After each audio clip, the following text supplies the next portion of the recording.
রহস্য কখনো আলোতে জন্মায় না, রহস্য জন্ম নেয় অন্ধকারে, আর অপেক্ষা করে কারো না কারো সত্য খুঁজে বের করার জন্য।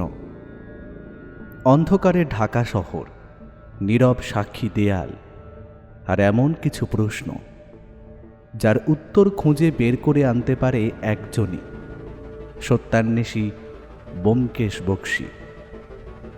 আপনিও যদি ব্যোমকেশ বক্সীর সত্যান্বেষণ ভালোবাসেন, যদি রহস্যের গন্ধ আপনার শিরায় রোমাঞ্চ নিয়ে আসে, তাহলে আপনি একদম সঠিক জায়গাতেই এসেছেন। আমাদের চ্যানেল যদি আপনি প্রথমবারের জন্য শোনেন, তাহলে এক্ষুনি কিন্তু আমাদের চ্যানেলটিকে সাবস্ক্রাইব করুন এবং পাশে থাকা বেল আইকনে ক্লিক করে নোটিফিকেশন অন করে নিন, যাতে নতুন গল্প এলে সবার আগে আপনি জানতে পারেন।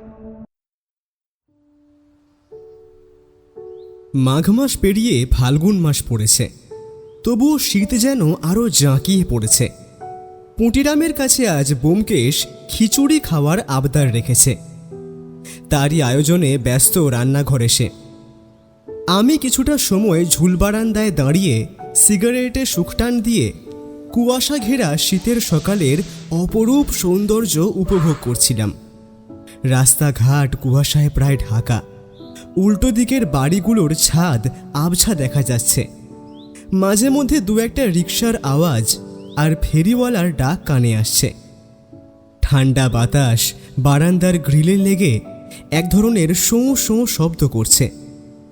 বাড়ির কাছাকাছি একটা মেহগনি গাছের নিচে কতগুলি পথকুকুরকে দেখছিলাম। শীতে সত্যি এদের বড়ই কষ্ট। মা কুকুর তার ছানাদের কত মমতা দিয়ে আগলে রাখে। মা বাবা তার সন্তানের জন্য নিজের জীবনের সুখ স্বাচ্ছন্দ্য সব কিছু ভুলে তার সন্তানকে বড় করার জন্য ব্যয় করে, নিঃস্বার্থভাবে কত ত্যাগ স্বীকার করে। কিন্তু আমি বুঝি অভাগা, মা বাবাকে খুব একটা বেশি করে পেলাম না। নিজের মা বাবার কথা মনে পড়লেই কেমন যেন আবেগাচ্ছন্ন হয়ে পড়ি। পুরনো স্মৃতিগুলো হঠাৎ করেই ভিড় করে এলো। বাবার গম্ভীর গলা আর মায়ের হাতের ছোঁয়া সবই যেন আজ অনেক দূরের কথা বলে মনে হয়। সিগারেটটা শেষ করে ঘরে ঢুকেই দেখি আমার সত্যান্বেষী বন্ধুটি হাতে কবিতার বই নিয়ে তক্তপোষের ওপর কাত হয়ে শুয়ে পড়ছে। আমি ভাবলাম, রহস্য সন্ধানী কি এবারে সত্যি সত্যি কবি হয়ে উঠল নাকি? কি হে বন্ধু, আজ কি পড়ছো? প্রেম নাকি বিরহ? বিদ্রোহ।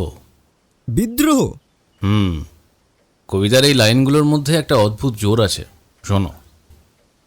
একটি কথায় ব্যক্ত চেতনা, আকাশে নীল দৃষ্টি সেখানে, তাই তো পদধ্বনিতে মিল। সামনে মৃত্যু কবলিত দ্বার, থাক অরণ্য থাক না পাহাড়, ব্যর্থ নোমর নদী হব পার, খুঁটি শিথিল আমরা এসেছি মিছিলে, গর্জে ওঠে মিছিল।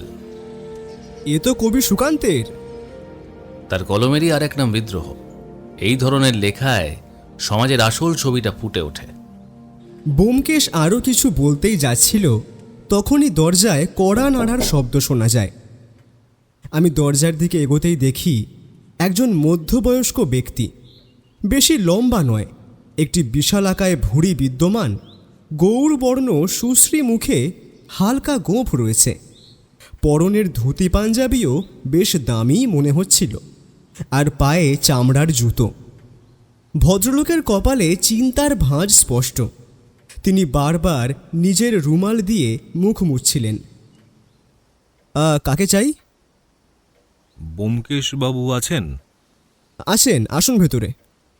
ব্যক্তিটি ভেতরে ঢুকতেই আমরা খুব ভালোভাবে তাকে পর্যবেক্ষণ করতে থাকি।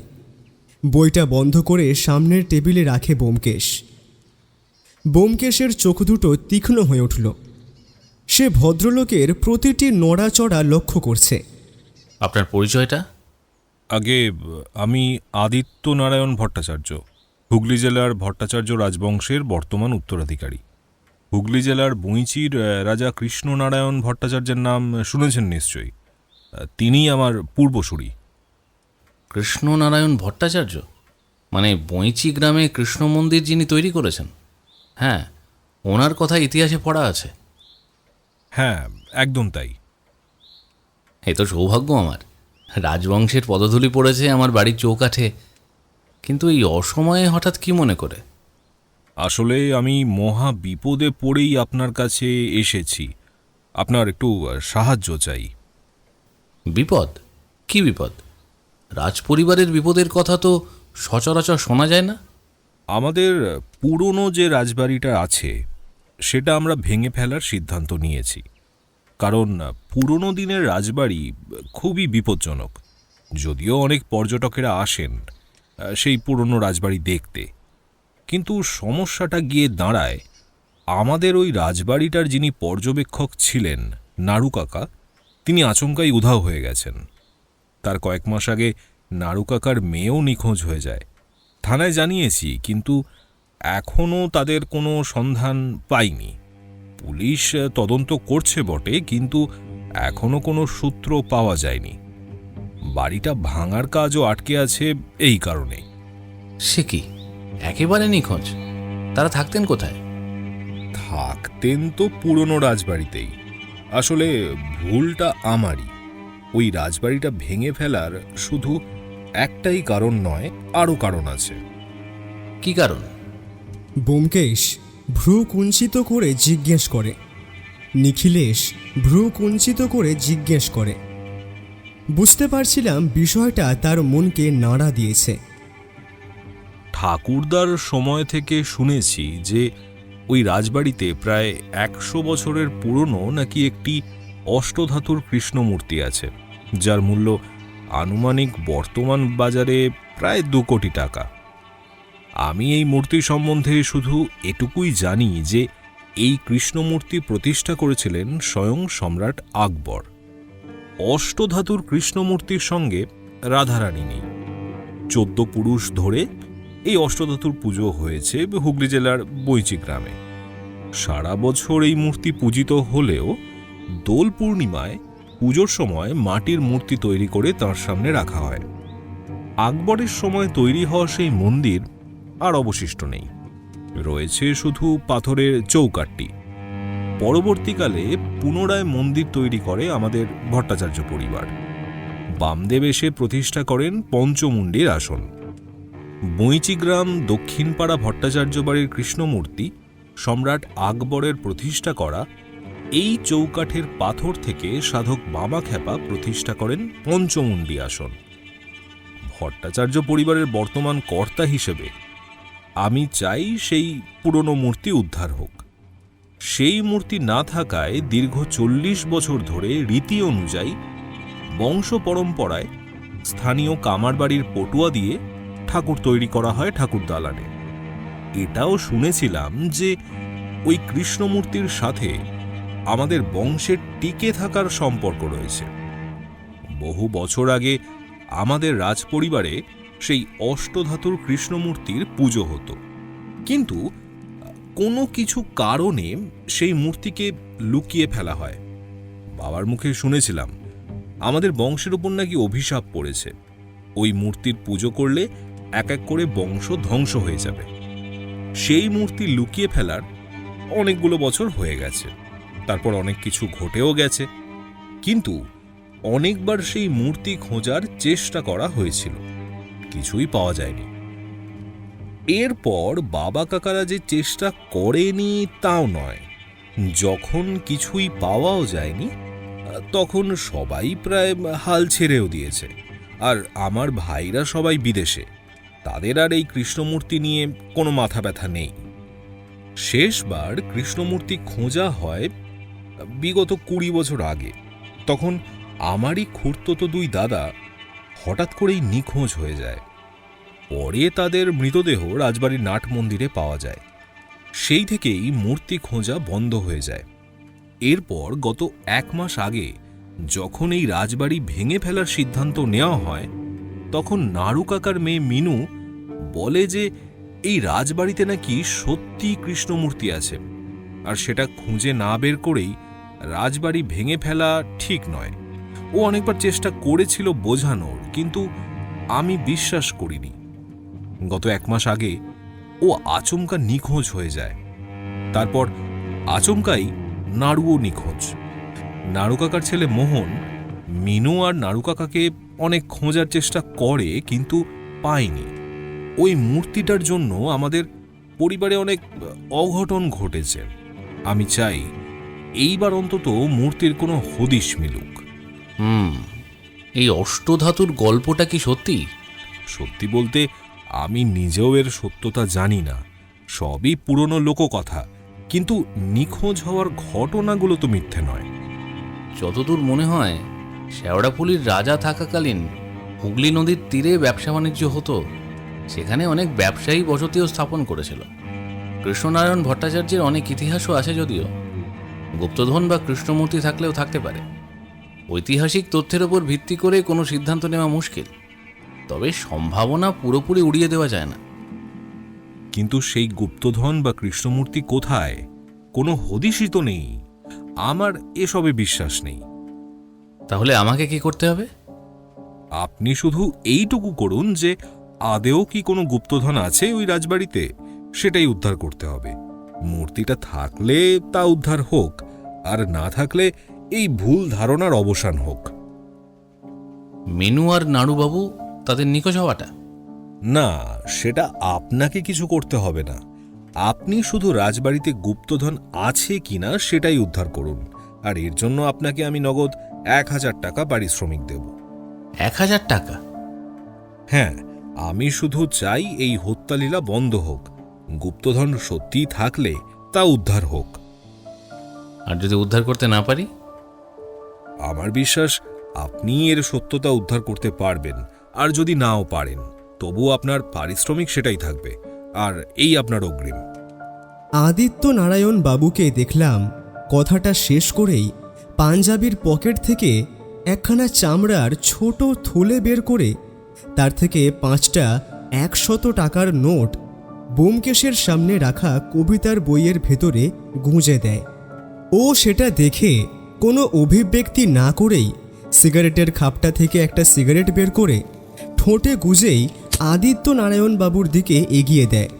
তিনি হাসি মুখে হাতজোড় করেন, এরপর আমার দিকেও এগিয়ে দেয়। সিগারেট ধরিয়ে তাতে শুকটান দিয়ে ধীর স্বরে বলে। ঘরের মধ্যে সিগারেটের ধোঁয়া হালকা ছড়িয়ে পড়ল। ব্যোমকেশ তখন আদিত্য নারায়ণ বাবুর দেওয়া নোটগুলোর দিকে তাকিয়ে কিছু একটা ভাবছে। নিখিলেশ তখন আদিত্য নারায়ণ বাবুর দেওয়া নোটগুলোর দিকে তাকিয়ে কিছু একটা ভাবছে। তাহলে এই নাড়ু আর মিনুর কি হবে? পুলিশকে জানিয়েছি, তারা কিছু করতে না পারলে কি আর করা যাবে বলুন? আমি তো আর পুলিশ নই, আমার যা করার তা করেছি। ঠিক আছে আদিত্য নারায়ণ বাবু, আমরা আজ বিকেলেই আপনার সেই রাজবাড়িতে যাব। আজ বিকেলেই? ভদ্রলোকের গলার স্বরে একটু বিস্ময় প্রকাশ পেল। হ্যাঁ, কেন, কোনো সমস্যা? না না, তেমন নয়। আপনারা যদি কাল আসতেন খুব ভালো হতো। আসলে আমার একটা জরুরি কাজ। ঠিক আছে, আমরা কালই যাব। অনেক ধন্যবাদ। তাহলে আজ আমি উঠছি। আপনারা কাল কখন আসবেন আমাকে আগেই টেলিফোন করে জানাবেন দয়া করে। এই যে আমার টেলিফোন নাম্বার। আদিত্য নারায়ণ বাবু একটা কাঠের তৈরি আয়তাকার পাতলা টুকরো এগিয়ে দেয়, যেটাতে নিজের নাম, ঠিকানা আর টেলিফোন কায়দা করে লেখা। আদিত্য নারায়ণ বাবু চলে যেতেই দরজায় দাঁড়িয়ে দেখি তিনি যেই গাড়িতে চেপে এসেছেন তা বেশ দামি গাড়ি। একটি অল্প বয়সের ছেলে আদিত্য নারায়ণ বাবুর গাড়ির দরজা খুলে দিলেন। এরপর খেয়াল হলো ব্যোমকেশ কারো সঙ্গে টেলিফোনে কথা বলছে। কথা বলা শেষ হতেই দেখি পুঁটিরাম আমাদের খাবার গোবিন্দভোগ চালের খিচুড়ি, বেগুনি সাথে পাঁপড় নিয়ে উপস্থিত। বেশ আনন্দের সহিত ভোজ শেষ হতেই ও আচমকাই আমায় বলে, তৈরি হয় না বন্ধু, বেরোতে হবে। কোথায় যাবে? আদিত্য নারায়ণ ভট্টাচার্যের পূর্বসূরিদের পুরনো রাজবাড়িতে। কিন্তু তিনি যে বললেন আগামীকাল যেতে, আজ তো নিষেধ করলেন। থানায় টেলিফোন করেছিলাম, বুঝলে। সেখান থেকে কিছু কথা শোনার পর মনে হলো যে আজই যাওয়া দরকার। সত্য সবসময় সামনে থাকে না, তাকে পেছন থেকে অতর্কিতে আক্রমণ করে ধরতে হয়। মানে ঠিক বুঝলাম না। জোড়াবাগান থানার পুলিশ অফিসার ভাস্কর সরখেলকে তো মনে আছে নিশ্চয়ই? আমরা যখন রাজন্যার নিখোঁজ রহস্য উদ্ঘাটন করেছিলাম তখন তিনি আমাদের সাথে ছিলেন। হ্যাঁ, মনে আছে খুব। ওনার সাথেই বেশ কিছুক্ষণ কথা বলছিলাম। তিনি বললেন যে নাড়ু আর মিনু নিখোঁজ হয়েছে, সেটার অভিযোগ থানায় করা হয়েছে ঠিকই, কিন্তু সেই রাজ পরিবারের তরফ থেকে কোনো রকম সহযোগিতা করা হয়নি। যদি বাড়ির লোকই নিখোঁজ হওয়ার ব্যাপারে উদাসীন থাকে তবে বুঝতে হবে ডাল মে কুচ কালা হ্যায়। সহযোগিতা বলতে কীরকম সহযোগিতা? তার অভিমত হলো এই দুজন যে নিখোঁজ হয়েছে সেই বিষয়ে কোনো গুরুত্ব নেই তাদের কাছে। তবে আমি ভাস্করবাবুকে রাজবাড়ির গুপ্তধনের বিষয়টা জানেন কি না সেই বিষয়ে জিজ্ঞেস করলে তিনি জানান এমন কোনো কিছু তার জানা নেই। পুরনো রাজবাড়িতে নাড়ুবাবু বা মিনু থাকতে পারে এই সন্দেহ নিয়েই পুলিশ সেখানে তদন্ত করতে চেয়েছিল। তবে পুলিশকে বাইরে রেখে জমিদার বাড়িরই কিছু পরিচারক দিয়ে তল্লাশি করা হয়। যদিও কোনো কিছুই পাওয়া যায়নি, তাই আমার মনে হলো একবার আদিত্য নারায়ণ বাবুকে না জানিয়েই পুরনো রাজবাড়িতে যাওয়া দরকার। বড় ইঁদুর ধরতে গেলে দিনের আলোতে নয়, সন্ধ্যার অন্ধকারে চোরের মতো ঢুকতে হবে। তুমি কি আদিত্য নারায়ণ বাবুকে সন্দেহ করছো নাকি? ঠিক তা নয়, তবে আমার যেন বিষয়টা ঠিক কেমন লাগছে। চলো বেরোনো যাক, সাথে টর্চটা নিয়ে নিও। রহস্যের অন্ধকারে এক টুকরো আলোই হতে পারে আমাদের সবচেয়ে বড় হাতিয়ার। এরপর আমি আর ব্যোমকেশ কৃষ্ণনারায়ণ ভট্টাচার্যের পুরনো রাজবাড়ির উদ্দেশ্যে বেরিয়ে পড়ি। আমার বন্ধুটি বোধ করি কিছুটা অনুমান করেছিল, হতে পারে গুপ্তধনের লোভে নাড়ু আর মিনুকে এই আদিত্য নারায়ণ বাবুই সরিয়ে দিয়েছে। কিন্তু সমাজের চোখে নির্দোষ প্রমাণ করার জন্য হয়তো থানায় অভিযোগ করেছে, আবার ওর কাছেও সহযোগিতা নিচ্ছেন। তদন্ত শুরুর আগেই আমার এক অদ্ভুত রকম লাগছিল। হুগলির সেই পুরনো রাস্তা দিয়ে যখন ট্যাক্সি ছুটছিল তখন দুপাশে শ্যাওলা ধরা পুরনো সব অট্টালিকা আমাদের স্বাগত জানাচ্ছিল। আকাশটা আজ মেঘলা, যেন প্রকৃতিও এক শোকের পরিবেশ তৈরি করেছে।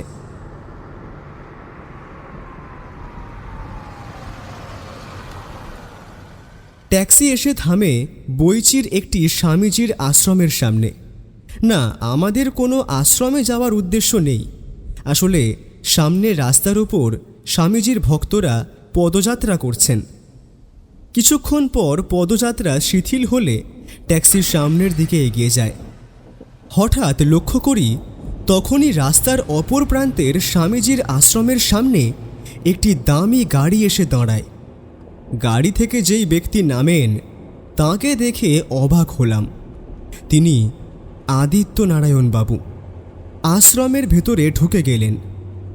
ব্যোমকেশকেও দেখলাম, সেও ওই দিকেই তাকিয়ে। কিন্তু ও আর সে প্রসঙ্গ না তোলায় আমিও কিছু বললাম না। ভদ্রলোকের জরুরি কাজ কি তবে এই আশ্রমে, নাকি ধর্মের আড়ালে তিনি অন্য কোনো পাপ ঢাকতে এসেছেন? এরপর আমরা রাজবাড়ি এসে পৌঁছই। 1851 থেকে 1854 সালের মধ্যে এই রাজবাড়ি নির্মাণ হয়েছিল। এটিকে রাজবাড়ি বলা হলেও এটা সাধারণত ঠাকুর বাড়ি বা ঠাকুর বাটি নামে পরিচিত। এই রাজবাড়ির দুটি অংশ উত্তর ও দক্ষিণে। দক্ষিণ অংশেই সাধারণত বিভিন্ন সামাজিক অনুষ্ঠানের জন্য ভাড়া দেওয়া হয়, এছাড়াও অফিস রয়েছে। কিন্তু উত্তর অংশটায় ব্যবহারের অযোগ্য অবস্থায় পড়ে রয়েছে। বিশালাকার এই রাজবাড়ির সত্যি দৃষ্টি আকর্ষণ করে, সাথে অনেক রোমাঞ্চকর অনুভূতিও হয়। বিশাল সিংহ দরজাটা জং ধরে লাল হয়ে গিয়েছে। দেওয়ালের প্লাস্টার খসে খসে পড়ছে, যেন কোনো বৃদ্ধ মানুষ তার চামড়া হারাচ্ছেন। চারপাশের জঙ্গলে বুনো ফুলের গন্ধ আর ভিজে মাটির গন্ধে এক অদ্ভুত ভৌতিক পরিবেশ তৈরি হয়েছে। ট্যাক্সি ছেড়ে দিয়ে সামনে এগিয়ে যাই। উত্তর দিকের রাজবাড়ির দিকে পা বাড়াতেই দেখতে পাই যে কয়েকজন লোক দাঁড়িয়ে আছেন, আর সামনে একটি টিনের মধ্যে লেখা ভেতরে প্রবেশ নিষিদ্ধ। আমরা ধীরে ধীরে এগিয়ে যাই সেই রাজবাড়ির দিকে। কি অপরূপ সেই রাজবাড়ির ভেতরের দৃশ্য! চারিদিকটা ঘুরে ঘুরে দেখতে বেশ লাগছিল। পায়রার দল বাসা বেঁধেছে আনাচে কানাচে, বট পাকুড়ের চারা উঠেছে দেওয়াল বেয়ে। গাড়ি বারান্দা, আয়নের কলাম, ঢালাই লোহা দিয়ে ফটক তৈরি, সবটাই অপরূপ সুন্দর। ভেতরের সবচেয়ে আকর্ষণীয় বৈশিষ্ট্য হল চাঁদনি বা নাট মন্দির। একটি আবৃত অঙ্গন 30 ফুট 120 ফুট পরিমাপের। রয়েছে বিশালাকার জলাধার। নাট মন্দিরের থামগুলো আজও সেই আভিজাত্যের সাক্ষ্য দিচ্ছে, কিন্তু মেঝের ওপর পুরো ধুলোর আস্তরণ আর যত্রতত্র ছড়িয়ে থাকা ভাঙা কাঁচ বলে দিচ্ছে এখানে দীর্ঘদিন কোনো উৎসবের প্রদীপ জ্বলেনি। কোনো অতৃপ্ত আত্মা যেন আজও এখানকার অন্ধকারে ফিসফিস করে কথা বলছে। এখন কেউ নেই, চলো আমরা এখন অবাধে সেখানে বিচরণ করতে পারবো। রাজবাড়িটার ভেতরে ঢোকার গোপন রাস্তা খুঁজতে হবে। এত বড় অট্টালিকায় নিশ্চয়ই এমন কোনো কানাগলি আছে যা সাধারণ মানুষের নজরে পড়ে না। যেতে তো হবেই, গুপ্তধন রহস্য বলে কথা। গুপ্তধন না হোক, রহস্য তো কিছু আছেই। মূর্তির চেয়েও জীবনের রহস্য অনেক সময় বেশি মূল্যবান হয়ে দাঁড়ায়। ব্যোমকেশের এমন গাম্ভীর্যপূর্ণ কথা শুনে একটু অবাকই হলাম। গাড়ি থেকে নেমেই ও হন হন করে সামনের দিকে হেঁটে যায়। সে যেন কোনো এক অমোঘ আকর্ষণে মূর্তির দিকে নয়, কোনো এক সত্যের দিকে এগিয়ে চলেছে। তুমি একাই এমনভাবে যাচ্ছ যেন এর আগে কতবার এসেছো, নাকি তোমায় রাজা কৃষ্ণনারায়ণ ভট্টাচার্য বলে গিয়েছেন যে গুপ্তধন কোথায় রেখে গিয়েছেন? আসলে আমি দেরি করতে চাইছি না, কিছুক্ষণ পরেই অন্ধকার নেমে আসবে। তাই অন্ধকারে অপরাধী যতটা সজাগ হয়, আমরা ততটাই অসহায় হয়ে পড়ি। যা, এ কি? রাজবাড়ির দরজা তো বন্ধ, তবে আর ভেতরে যাব কিভাবে? এদিকে তো সন্ধ্যাও হয়ে আসছে। আর তখনই হঠাৎ নজরে পড়ে কেউ একজন রাজবাড়ির চাতালের ওপর দিয়ে দৌড়ে গেল। ব্যোমকেশ চারিদিকটা একবার দেখার জন্য দৌড়ে যায়। কিছুক্ষণ পর ও এসে হাঁপাতে থাকে। তার কপালে চিন্তার রেখাগুলো আরও গভীর হয়েছে। সে যেন ঠিক চোখের আড়াল হওয়ার আগে এক ঝলক কিছু একটা দেখেছে। কি হলো? অমন ছুটে গেলে যে? ভেতরে কেউ আছে, চোখের আড়াল হয়ে গেল। কি? বাইরে থেকে দরজা বন্ধ, তা ভেতরে কে থাকবে? না, আমি স্পষ্ট দেখেছি, কালো রঙের চাদর মোড়া। এমনও তো হতে পারে কোনো চোর ঢুকেছে কিন্তু বেরোতে পারেনি, এবারে বাইরে আসার জন্য দরজা খুঁজছে। হ্যাঁ, সেটাও হতে পারে। আমাদের তো তাহলে সাহায্য করা উচিত। চোর হোক বা অন্য কেউ, এই রহস্যের জট খুলতে তাকে আমাদের প্রয়োজন। ধুস, চোরকে বাইরে বেরোতে সাহায্য করবে কে না কে? তার থেকে চলো ফিরে যাই। আকাশের দিকে তাকিয়ে দেখেছো অন্ধকার যে ঘনিয়ে এসেছে? সেটাই ভাবছি, কিন্তু ভেতরে ঢোকার গোপন রাস্তা যদি পেতাম।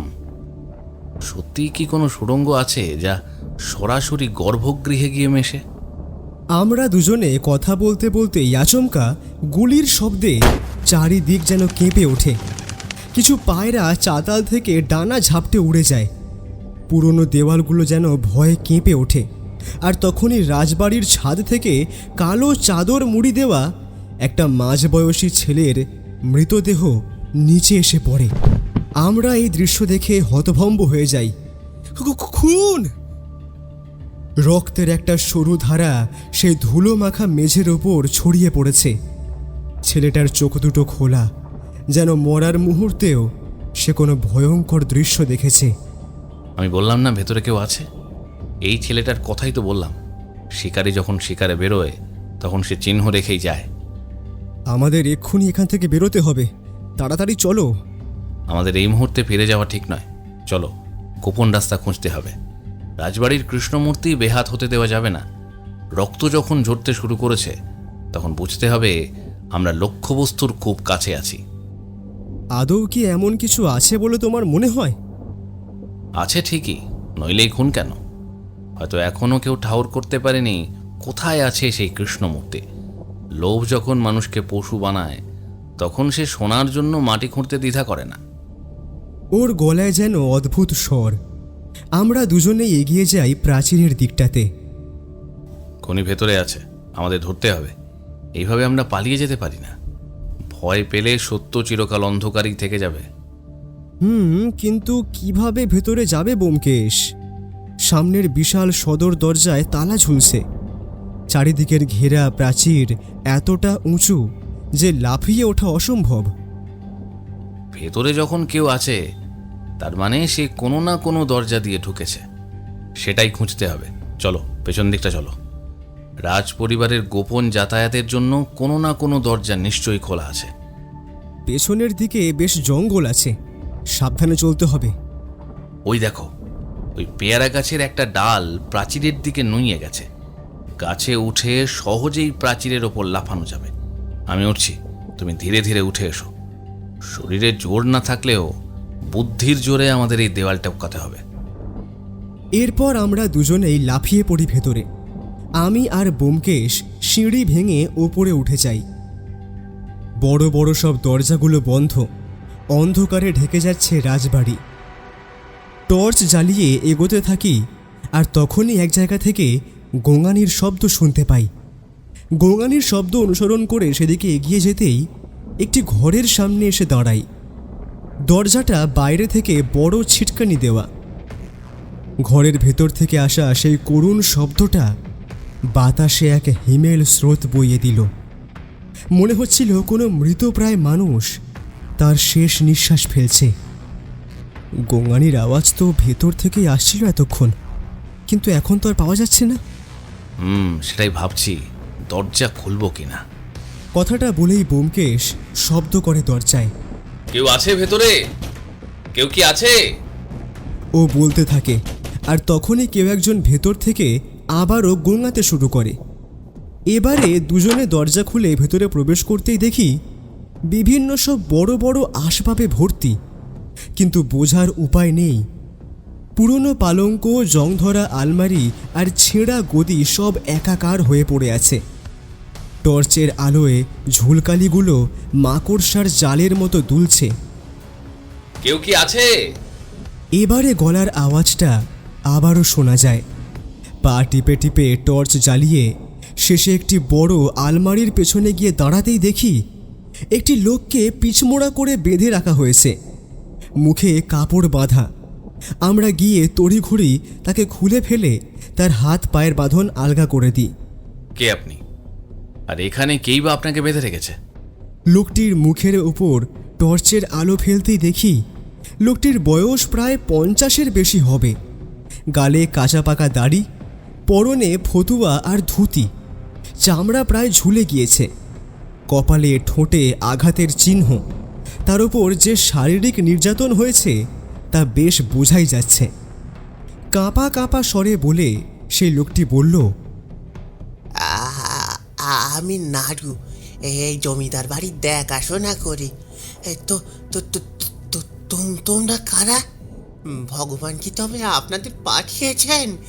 আমি ভেবেছিলাম আজকে আমার শেষ দিন। কে এভাবে আপনাকে বেঁধে রেখেছে? আমি জানি না বাবু, ওই আমাকে এখানে অনেক দিন ধরে বেঁধে রেখেছে। কতদিন হলো জানি না, শুধু খেতে দিয়ে যায় আর একবার ব্যাস। শুধু মারধর আর মারধর। ওরা মানুষ নয় বাবু, ওরা শয়তানের অবতার।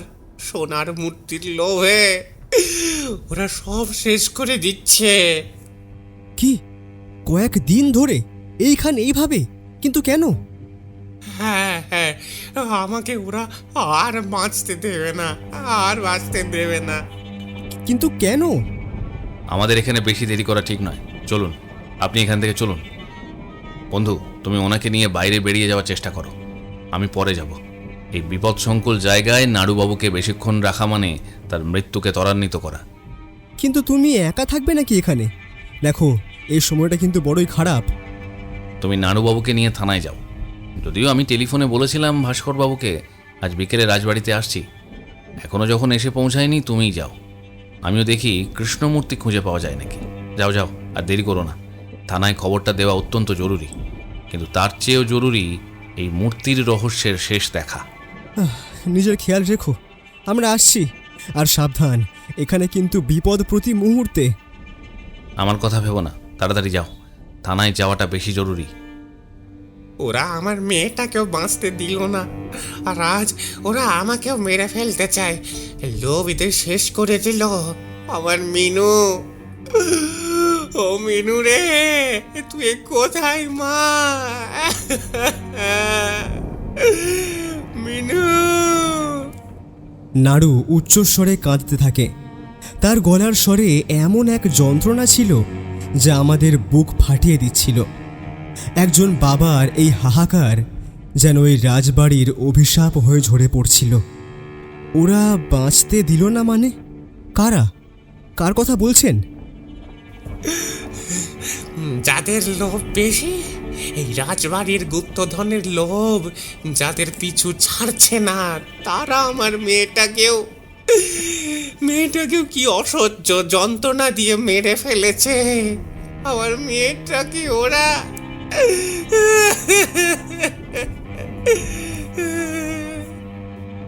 সেটাই তো জানতে চাইছি, কারা? এমন সময় আমাদের পেছনে কারো এসে দাঁড়ানোর উপস্থিতি অনুভব করি। পেছন ফিরতে দেখি আমার মাথার পেছন দিকে একজন রিভলভার ঠেকিয়ে দাঁড়িয়ে রয়েছে। তার হাতের রিভলভারটা ঠান্ডায় বরফের মতো আমার ঘাড়ে ঠেকেছে। আমি বুঝতে পারলাম এক চুল নড়াচড়া করলেই আমার খুলি উড়িয়ে দেবে সে। ছেলেটির খুব একটা বয়স না, মুখ সহ মাথা চাদরে ঢাকা, আর পরনে ফারের কোট, তাই চেনার উপায় নেই। কিছুক্ষণ পর আরও একজন ব্যক্তি এগিয়ে আসতে থাকে। ব্যক্তির মুখটিও কাপড় দিয়ে ঢাকা থাকলেও বয়স অনুমান করা যায় প্রায় 50 ঊর্ধ্ব। পরনে সাদা রঙের পাজামা পাঞ্জাবি, হাতে বেশ দামি ঘড়ি। কি দরকার ছিল তোমাদের ভেতরে আসার? দেখুন, আমরা শুধু এই জায়গাটা দেখতে এসেছিলাম, আর কিছুই না। আপনারা শুধু শুধু আমাদেরকে নিয়ে ঝামেলা করছেন। শুধু দেখতে এলে তো কিছুই বলতাম না, কিন্তু তোমরা তো অনেক কিছু দেখে ফেলেছো বাছাধন। এখন তো আর তোমাদের ফিরতে দেওয়া যাবে না। সাক্ষী যারা থাকে তাদের ঠিকানা শ্মশানেই হয়। হ্যাঁ, ঠিকই বলেছেন, অনেক কিছুই দেখে ফেলেছি। নাড়ুকে অপহরণ, বাইরে একটি ছেলের নিষ্প্রাণ দেহ পড়ে আছে, সেটাও নিশ্চয়ই আপনারাই করেছেন। আর নাড়ুর মেয়ের সাথেও না জানি কী করেছেন। এত কিছু দেখার পর তো আপনার বিষয়েও আমাদের জানতে ইচ্ছে হচ্ছে মশাই। কেন এত রক্ত ঝরাচ্ছেন? এক টুকরো ধাতুর জন্য কি জীবনের কোনো দাম নেই? কি বাইরে কার দেহ পড়ে আছে? কোনো ছেলে? মানে ও তো আমার ছেলে। আমার খোঁজে এসেছিল, আমায় বলে গেল ও আমায় ঠিক এখান থেকে বাঁচিয়ে নিয়ে যাবে, আর ওকেও আর বাঁচতে দিল না। হায় ঈশ্বর! আর কত রক্ত ঝরবে! হায় ঈশ্বর! হায় ঈশ্বর! কাঁদতে কাঁদতে নাড়ু মাটিতে লুটিয়ে পড়ে। নাড়ুবাবুর কান্না এবার আর্তনাদের রূপ নিল। তার একমাত্র আশাটুকুও যেন ওই রাজবাড়ির চাতালে আছড়ে পড়ল। এই তোরা এই দুজনকেও, আর সাথে উপরে আরেকজন আছে, তাকে টেনে তিনজনকেই বেঁধে ফেল। এমনভাবে বাঁধবি যেন বেরোতে না পারে। তারপর দেখছি এদের কি করা যায়। নিচে মাটির নিচে সুড়ঙ্গ আছে, সেখানে এদের পাঠিয়ে দাও। ওই অন্ধকারে এদের সমাধি হবে। দুজন বলিষ্ঠ চেহারার ছেলে নাড়ুবাবু আর আমাকে টানতে টানতে নিয়ে যায় রাজবাড়ির ভেতরে একটি বিশালাকার বৈঠক ঘরে। মাথার ওপর রাজকীয় সেই ঝালর, যা দৃষ্টি আকর্ষণ করে আসছে এতদিন পর্যটকদের। আমাদের হাত বেঁধে ফেলা হয়। নিজেদেরকে আপ্রাণ ছাড়ানোর চেষ্টা করলেও তাতে ব্যর্থ হই। ঝালরের থেকে আসা সেই আবছা আলোয় দেখলাম দেওয়ালে টাঙানো পুরনো রাজাদের ছবিগুলো যেন আমাদেরকে দেখে বিদ্রূপ করছে। ইতিহাসে আজ আবার এক কলঙ্কিত অধ্যায় লিখতে শুরু করেছে। কিরে নাড়ু, 7 দিন হয়ে গেল, এবারে তো বল, কোথায় আছে সেই কৃষ্ণ মূর্তি? কোথায় আছে এই জমিদার বাড়ির সেই ধনসম্পদ? আর কত সইবি? অন্যের সম্পদ আগলে রাখতে গিয়ে নিজের ছেলে মেয়ে পরিবারের জীবনের 40টা বছর সবই তো গেল। এবারে বলে দে, টাকার পাহাড়ের উপর বসে থাকা যে কতটা আনন্দের তা তুই বুঝতে পারবি না বুড়ো।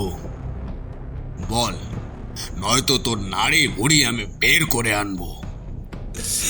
বলবো না, কিচ্ছু বলবো না। তোর মতন নরপিশাচকে কিচ্ছু বলবো না। চিৎকার করে নাড়ু বলে ওঠে, আর তখনই সেই ব্যক্তি কাছে এসে নাড়ুকে এলোপাথারিভাবে মারতে শুরু করে। প্রত্যেকটা চড়ের শব্দ সেই বিশাল হল ঘরে প্রতিধ্বনিত হচ্ছিল। নাড়ুবাবুর মুখ ফেটে রক্ত বেরোতে শুরু করলো, তবুও তার চোখে ছিল এক অদম্য জেদ। তুই আমাকে মার, আমাকে মার, মারতে মারতে মেরে ফেললেও বলবো না, বলবো না, বলবো না। আমি জানতাম তুই এটাই বলবি। তুই তোর মেয়েকে হারিয়েছিস, তবু তোর সততা যায়নি। এবার দেখ, সততার দাম অনেক সময় জীবন দিয়ে মেটাতে হয় নাড়ু। সেই ব্যক্তি ইশারা করতেই আমাকে হ্যাঁচকা টান মেরে আছড়ে ফেলে মেঝেতে। সাংঘাতিক যন্ত্রণা হয় আমার। হাতের কোনোই হাঁটু ছড়ে যায়। আবারও চুলের মুঠি ধরে মাথায় রিভলভার ধরে সেই ব্যক্তি। এবারে যদি তুই মুখ না খুলিস তাহলে আরো একটা প্রাণ যাবে। আপনি কিন্তু অনেক বড় ভুল করছেন। আপনার লোভ কতগুলো প্রাণ নিয়ে চলেছে সেটা ভেবে দেখেছেন? আপনি ভাবতেও পারছেন না আপনার জন্য কি শাস্তি হতে পারে। আপনার বিচার হবেই, বিচার হবেই আপনার। আমার শাস্তি? উচ্চস্বরে হেসে ওঠে সেই ব্যক্তি। সেই হাসিতে কোনো আনন্দ ছিল না, ছিল শুধু পৈশাচিক উল্লাস। আমি কে সেটাই কেউ জানবে না তো শাস্তি কিসের। আর কে জানাবে পুলিশকে? তোরা বেঁচে ফিরলে তো এই অন্ধকার ঘরটাই তোদের শেষ ঠিকানা। এখানে সূর্যের আলো ঢোকে না, মানুষের গলাও পৌঁছায় না। আমার গলার কাছে ছুরিটা এবারে শক্ত করে ধরতেই কিছুটা ছড়ে যায়। আমার গলা শুকিয়ে আসছিল। ব্যোমকেশকে এখনও টের পাইনি? ওকে তো দুজনে টেনে আনতে গেছে, কিন্তু এখনও নামছে না কেন? ওর আবার কিছু হলো না তো? নাড়ু কাঁদো কাঁদো স্বরে বলতে শুরু করে, বলছি বলছি আমি বলছি, আমাকে ক্ষমা করে দিস মা। তোর কথা রাখতে পারলাম না মা। তুই নাই, আমি চাই না আর একটা মানুষের জীবন চলে যাক। আমাকে আমাকে আজ বলতেই হবে রে। এই কৃষ্ণমূর্তি যদি কোনো ভুল মানুষের হাতে চলে যায় তাহলে এই বংশ ধ্বংস হয়ে যাবে। সেজন্যই তাকে লুকিয়ে রাখা ছিল। কৃষ্ণমূর্তির সাথে এই পরিবারের টিকে থাকার সম্পর্ক। পাপের টাকাই কেনা সম্পদ কখনো কারো মঙ্গল করে না বাবু। ওই বিগ্রহের গায়ে বংশের রক্ত লেগে আছে। নাড়ু কাঁদতে কাঁদতে উচ্চস্বরে বলতে থাকে, আর ঠিক তখনই একটি বড় ফুলদানি আছড়ে পড়ে সেই ব্যক্তির হাতে। হাতে লাগতেই রিভলভারটা পড়ে যায়, আর তখনই নাড়ু রিভলভারটা হাতে তুলে নিয়ে সেই ব্যক্তির দিকেই তাক করে। সেই ব্যক্তি ভয় পেয়ে গেলেও নাড়ুর হাত থেকে রিভলভার ছিনিয়ে নেওয়ার চেষ্টা করে। ওদের মধ্যে টানা হ্যাচড়ায় আশঙ্কায় গুলি বেরিয়ে যায়, আর তৎক্ষণাৎ মাটিতে লুটিয়ে পড়ে নাড়ু। নাড়ু আর্তনাদ করে মাটিতে লুটিয়ে পড়তেই সারা মার্বেল পাথরের মেঝেতে রক্তের বন্যা বয়ে যায়। এইবারে ব্যোমকেশ আছড়ে পড়ে সেই ব্যক্তির ঘাড়ে। ওদের দুজনের হাতাহাতিতে সেই ব্যক্তির হাত থেকে রিভলভারটা পড়ে যায়। আর একটি ছেলে রিভলভার তোলার জন্য যেই এগিয়েছে, ঠিক তখনই আমিও সেই ছেলেটির বুকে সজোরে লাথি দিতেই সে আর্তনাদ করে পড়ে যায়। হাতাহাতির জন্য মুখ থেকে চাদর সরে যেতেই ব্যক্তির আসল রূপ বেরিয়ে আসে। আরে, আপনাকে তো বেশ চেনা লাগছে, কিন্তু কোথায় দেখেছি? আমার বুঝতে বাকি থাকে না যে এই ছেলেটিকে আমি কোথায় দেখেছি। চেনা চেনা লাগছে, কিন্তু কিভাবে? অজিত, আমি কিন্তু এই ছেলেটাকে চিনি না। তুমি কোথায় দেখেছো? সেই ব্যক্তির মুখের চাদর সরতেই আমার মনে পড়ে যায় এই ছেলেটি আসলে কে। আমাদের বাড়িতে এসেছিল তো সেদিন। আমাদের বাড়িতে? কবে? যেদিন আদিত্য নারায়ণ বাবু আমাদের বাড়িতে গিয়েছিলেন। আপনাকে চেনা চেনা মনে হচ্ছে, কিন্তু চরিত্রে যে আকাশ পাতাল তফাৎ তা আপনার এই কীর্তি বলে দিচ্ছে। কিন্তু আদিত্য নারায়ণ বাবু তো একাই এসেছিলেন আমাদের বাড়িতে।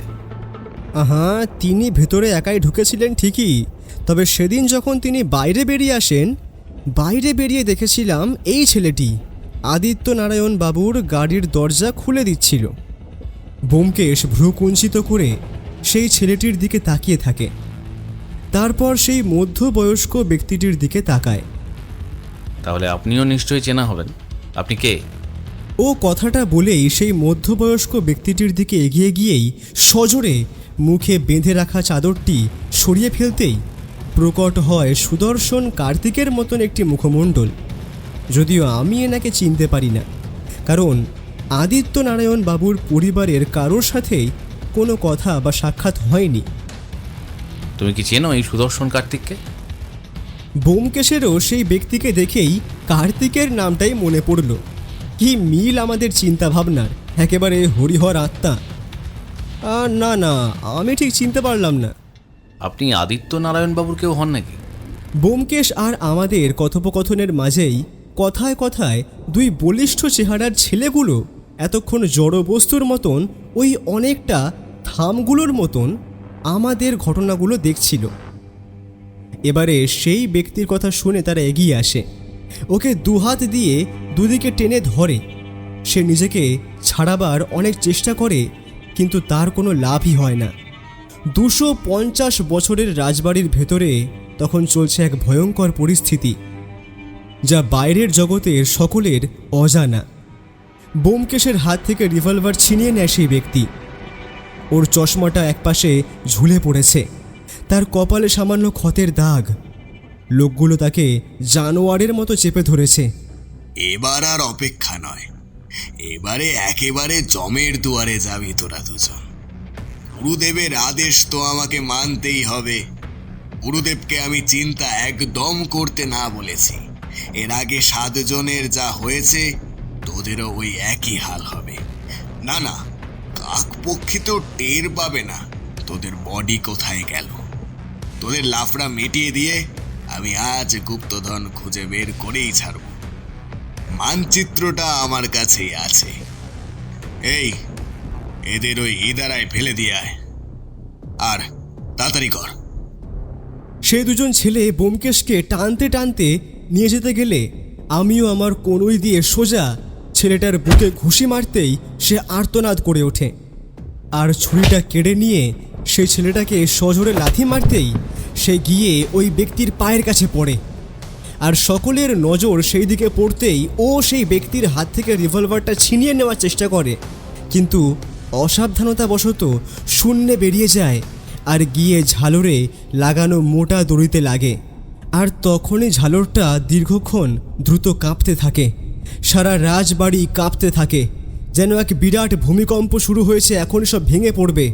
আর ঠিক তখনই চকিতেই ঝালরটা নিচে নেমে আসতে থাকে। আমরা সবাই সরে গেলেও সেই ছেলেটি মেঝেতে পড়ে যাওয়ায় মাথায় চোট পায়, তাই তাড়াতাড়ি সে উঠতে পারে না। আচমকা ঝালরটা তার মাথার উপর এসে পড়তেই সে আর্তনাদ করে লুটিয়ে পড়ে। অত বড় ঝালর এসে পড়তেই সে ব্যক্তির পোষা গুন্ডারা দৌড়ে পালিয়ে যায়। এবারে সেই ব্যক্তিও পালিয়ে যেতে যায়, কিন্তু পারে না। আমি আর ব্যোমকেশ তাকে এলোপাথারিভাবে মারতে মারতে সেই ব্যক্তি জ্ঞান হারায়। মারধর করলেও সেই ব্যক্তি নিজের নামটা পর্যন্ত বলে না। সেই ঘরে গিয়ে দেখি দুই দিকে দুইটি ছেলে অচেতন অবস্থায় দুদিকে পড়ে আছে, শরীর থেকে রক্ত ঝরছে। সেই ব্যক্তির পাঞ্জাবির পকেট হাতড়ে একটা কাগজ বের করে, আর সেটা খুলতেই একটা মানচিত্র নজরে পড়ে। এটা কি তাহলে সেই গুপ্তধন সন্ধানের রাস্তা? চলো, অহেতুক সময় নষ্ট করে লাভ নেই, দেখি যদি কিছু পাই। কোথায় যাচ্ছ আবার? কৃষ্ণমূর্তির খোঁজে। সেটা কি আদৌ আসে নাকি? মনে তো হচ্ছে আছে। এই মানচিত্র সহযোগিতা করবে। তুমি জানো কতগুলো খুন হয়ে গিয়েছে এই মুহূর্তে? যে কোনো সময়ে পুলিশ চলে আসতে পারে। আমাদেরকে এখান থেকে বেরোতে হবে, চলো জলদি। না, যেই মূর্তির জন্য একের পর এক খুন হয়েই চলেছে, এবারে সেই মৃত্যুর বন্যা বন্ধ হওয়া দরকার। আর নয়, সেই সম্পদ আমাদের উদ্ধার করতেই হবে। আর তাছাড়া পুলিশকে তো আসতেই হবে, আমি তো আগেই তাদের জানিয়েছি। কি বলছো কি? এমনভাবে বলছো যেন গুপ্তধনের সন্ধান তোমার জানা। এসোই না। আমার বন্ধুটি কথাটা বলেই এক ঝলক মানচিত্রে চোখ বুলিয়েই একটি সরু সিঁড়ি দিয়ে উপরে উঠতে থাকে। অগত্যা আমিও ব্যোমকেশকে অনুসরণ করি। ও ঢুকে যায় এক বিরাট বড় হল ঘরে। এই ঘরের দেওয়ালে এখনও সব রাজ আমলের বড় বড় ছবি ঝুলানো রয়েছে। চারিদিকে সাদা কাপড়ে ঢাকা সব আসবাব। ও মানচিত্র খুলে আলোয় খুঁজতে থাকে। টর্চ জ্বালিয়ে মানচিত্রটা ভালো করে দেখতে থাকে। এই মানচিত্রে ঠিক কোথায় গুপ্তধন আছে সেটা নির্দিষ্ট করা থাকলেও সেই পর্যন্ত পৌঁছানোর রাস্তা নেই। এইখানে দেখো অজিত, সিঁড়ি দিয়ে উঠে এই ঘরটা, তারপর এই ঘর থেকে অন্য কোথাও যাওয়ার রাস্তা নেই। তারপর আবার একটা রাস্তা এই ঘরের বাইরে দেখানো হয়েছে, কিন্তু এই রাস্তাটা কোথা থেকে বেরোলো সেটা বোঝা যাচ্ছে না। আমিও তো তাই দেখছি ব্যোমকেশ, মাথায় তো কিছুই কাজ করছে না। দাঁড়াও, মাথা কাজ করবে না মানে? করতেই হবে। এবারে এই জায়গাটা দেখো, এখানে মানচিত্রের এই জায়গাটা কালো রং আর ডান দিকের জায়গাটায় কোনো রং নেই। আবার কয়েকটা তারা আঁকা, আবার এই দিকে একটা গোল চাঁদের ছবি আঁকা। ভাবতে হবে অজিত, প্রচুর ভাবতে হবে। ব্যোমকেশ তার পাঞ্জাবির পকেট থেকে সিগারেট বের করে আমার দিকে ধরে। আমিও একটা বের করে নিই। এরপর ও দেওয়াল ঘেঁষে দাঁড়িয়ে এক মনে সিগারেটের কুণ্ডলি পাকানো ধোঁয়া ছাড়তে ছাড়তে কিছু একটা ভাবতে থাকে। যদিও আমি কিছুই বুঝতে পারছিলাম না। ঘরের পরেই যেখানে রাস্তা সেখানে তো দেওয়াল। তাহলে কি ভুল মানচিত্র এটা, নাকি ওসব গুপ্তধন বানানো গল্প? তোমার কি মনে হয় এই ঘরে কোথায় রাস্তা আছে? ওর কথা শুনে আমি সারা ঘরে একবার চোখ বুলিয়ে নিলাম। ঘরটার মধ্যে বড় বড় সব বাঁধাই করা ছবি ঝুলছে। বুঝতে পারছিলাম না এখানে কি করে রাস্তা থাকতে পারে। বিশালাকার ঘরটায় বড় বড় দুটো বাতায়ন, মানে ওই জানালা। ছবিগুলো দেখে মনে হচ্ছিল এই রাজবাড়িরই সমস্ত পূর্বপুরুষের ছবি সারি বেঁধে লাগানো। দেওয়ালে ঝুলিয়ে রাখা আছে ঢাল তরোয়াল, কিছু পশুর মাথা, যেমন বাঘ, হরিণ, হাতি। আর ঘরে যা আসবাবপত্র ছিল সবই সাদা চাদর দিয়ে ঢাকা। পুরনো দিনের সব দামি কাঠের তৈরি আসবাব। চলো গোপন রাস্তা খোঁজা যাক। চাদরগুলো সরিয়ে দাও দেখি। ব্যোমকেশের কথায় সমস্ত চাদরগুলো সরিয়ে ফেলতেই দেখি বিভিন্ন বড় বড় মূর্তি, একটি পালঙ্ক, দুটি সিংহ মুখওয়ালা কেদারা, তক্তপোষ, বিশাল বড় ফুলদানি, সুন্দর নকশা করা আয়না সবই আছে। আবার একটি বড় সিন্দুকও রয়েছে। দুটো 6 ফুট উচ্চতার মানুষ পাশাপাশি লম্বাভাবে দিব্যি এর ভেতরে ঢুকতে পারবে। আমি আর অনেক খুঁজেও সিন্দুকটির তালা খুঁজে পেলাম না। আমরা দুজনেই নিশ্চিত ছিলাম যে এটা সিন্দুক। হতে পারে যে গুপ্তধনটা এতেই আছে, কিন্তু না, তা কি করে হবে? মানচিত্র তো অন্য কথা বলছে। আমি আর ব্যোমকেশ অনেকক্ষণ ধরে ছবিগুলো দেখলাম, তবে একটা জিনিস ভারী অদ্ভুত লাগলো। দেওয়ালে লাগানো 6 জনের ছবিতে অদ্ভুত রকমের মিল আছে। সকলেই রাজকীয় পোশাক পরে আছেন, সকলের মাথাতেই রাজমুকুট, হাতে তলোয়ার, আর আছে একটা সিংহ মুখওয়ালা কেদারা। কিন্তু কিছুতেই আর ঠাহর করে উঠতে পারছিলাম না। এমন সময় ও উচ্চস্বরে বলে ওঠে, পেয়ে গিয়েছি গুপ্তধনের গুপ্তপথ। একবার তুমি ছবিগুলোকে ভালোভাবে দেখো। এই যে ছবিগুলোতে যারা দাঁড়িয়ে আছে তাদের পাশেই দেখো 3টে মূর্তি আছে কাঠের তৈরি, একটা বাঘের, একটা হাতির আর একটা হরিণের। হ্যাঁ, সে তো আছে, কিন্তু এতে গুপ্তধনের পথ কোথায়? তুমি একবার ভালো করে দেখো। এই 6 পুরুষের ছবি এখানে রয়েছে, তাদের প্রতিটা ছবিতেই এই মূর্তিগুলোর ছবি আছে। তুমি ভালো করে লক্ষ্য করলেই দেখতে পাবে মূর্তিগুলোর শরীরটা মানুষের হলেও মাথাগুলো জন্তুর, তার সাথে উচ্চতাগুলো আলাদা। আর 3টি মূর্তির শরীরটাও অন্যরকম। ছবিতে দেখো, যেই মূর্তির মাথাটা বাঘের তার উচ্চতা প্রায় 5.5 ফুট, আর সেই মূর্তির হাতে শুধু তলোয়ার। হাতির মাথাওয়ালা মূর্তিটির হাতে গদা জাতীয় অস্ত্র, উচ্চতা 5 ফুটের একটু কমই হবে। হরিণের মাথাওয়ালা মূর্তিটার উচ্চতা 4 ফুট হবে, তার হাতে ঢাল তলোয়ার দুটোই আছে। এবার খেয়াল করো, যেই মূর্তিগুলো ঘরে আছে সেগুলোর শরীর অনুযায়ী মাথা আলাদা। হাতির মাথাটা হরিণের জায়গায়, হরিণেরটা বাঘের জায়গায়, আর বাঘেরটা হাতির জায়গায়। এটা কি কোনো সংকেত হতে পারে? তোমার যখন মনে হয়েছে তখন না হওয়ার কিছুই নেই। চলো দেখাই যাক না এগুলোকে সাজালে কি হয়। চলো তবে। আমি আর ব্যোমকেশ মূর্তিগুলোর মাথা সাজাতেই একটা জোরে কিছুর শব্দ হয়। শব্দটা অনুমান করার চেষ্টা করলাম, কিন্তু বুঝতে পারলাম না। সারা ঘর খুঁজতে থাকলাম, আর ঠিক তখনই ও আমাকে দেখায় যে সিন্দুকের ঢাকনা কিছুটা আলগা হয়ে আছে। ব্যোমকেশ এবারে সেই বড় সিন্দুকের সামনে গিয়ে দাঁড়ায়, আর তার ভারী ঢাকনাটা একাই তুলে ধরবার চেষ্টা করে, কিন্তু পারে না। আমিও সহযোগিতা করি তুলে ধরবার জন্য। সিন্দুক খুলতেই আমি হতবাক। ভেতরে এসো। মানে আমি তো হতভম্ব হয়ে যাই। ব্যোমকেশের মাথা ঠিক আছে তো? দেরি করো না, তাড়াতাড়ি নেমে এসো। ব্যোমকেশের কথা শুনে আমি সিন্দুকটার ভেতরে উঁকি দিতেই দেখি, এটা কিসের সিন্দুক? এ তো গোপন রাস্তা। একটা সিঁড়ি নেমে গিয়েছে এই সিন্দুকের ভেতর দিয়ে। আমি এমন দৃশ্য দেখার জন্য মোটেই প্রস্তুত ছিলাম না। আমিও নেমে যাই। ভেতরটা ভীষণ অন্ধকার। সঙ্গে আনা টর্চটা খুবই কাজে লাগছিল। সিঁড়ি দিয়ে নেমে দেখি সেখানে কোনো একটা জায়গা দিয়ে বেশ অনেকটা আলো আসছে। আলোর উৎস অনুসন্ধান করতে গিয়ে উদ্ধার করি এক নতুন রাজত্ব। যেন মাটির নিচেও রয়েছে এক অন্য জগৎ। আজ পূর্ণিমা, তাই চাঁদের আলো সেই গোপন কক্ষের জাফরির মধ্য দিয়ে প্রবেশ করতে থাকে।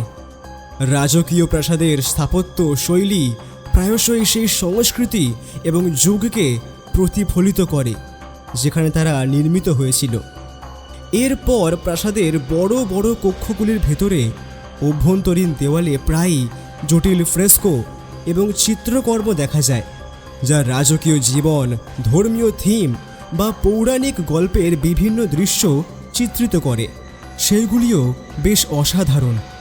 মার্বেল এবং মূল্যবান পাথরের ব্যবহার রাজকীয় প্রাসাদগুলি প্রায়শই তাদের স্থাপত্য এবং সাজসজ্জার মধ্যে মার্বেল এবং মূল্যবান পাথরগুলিকে একত্রিত করে, যা তাদের একটি বিলাসবহুল এবং ঐশ্বর্যপূর্ণ চেহারা দেয়। এরপরে রাজপরিবারের ব্যক্তিগত কক্ষগুলি সাধারণত আরও নির্জন এবং সূক্ষ্ম গৃহসজ্জার সামগ্রী দ্বারা সজ্জিত। আমি এতক্ষণ সবটা ভালোভাবে পর্যবেক্ষণ করছিলাম। ব্যোমকেশ হাতে মানচিত্র নিয়ে শুধু গুপ্তধনের পথটাই খুঁজে বের করার চেষ্টা করছিল। তারপর সে আমাকে বলে, আমাদের খুব দ্রুত গুপ্তধনের সন্ধান করতে হবে। গুপ্ত পথ যখন পেয়েছি তখন ঠিকই কিছু না কিছু রহস্য তো আছেই। তোমার কি মনে হয়? আমারও তাই মনে হয়, কিছু তো একটা আছে। একটা কথা কি বলতো, রাজবাড়ির স্থান সাধারণভাবে সুন্দর এবং প্রাকৃতিক সৌন্দর্যে সমৃদ্ধই হয়ে থাকে। রাজবাড়ির স্থান সাধারণভাবে পাহাড়, দেশ, সমুন্নত ক্ষেত্র, নদীর পাড় বা সমুদ্র সৈকতে অবস্থিত হয়ে থাকে। আর এই রাজবাড়ি হুগলি নদীকেই বেছে নিয়েছে। এই রাজবাড়ির বৈশিষ্ট্যগুলো একবার লক্ষ্য করেছ?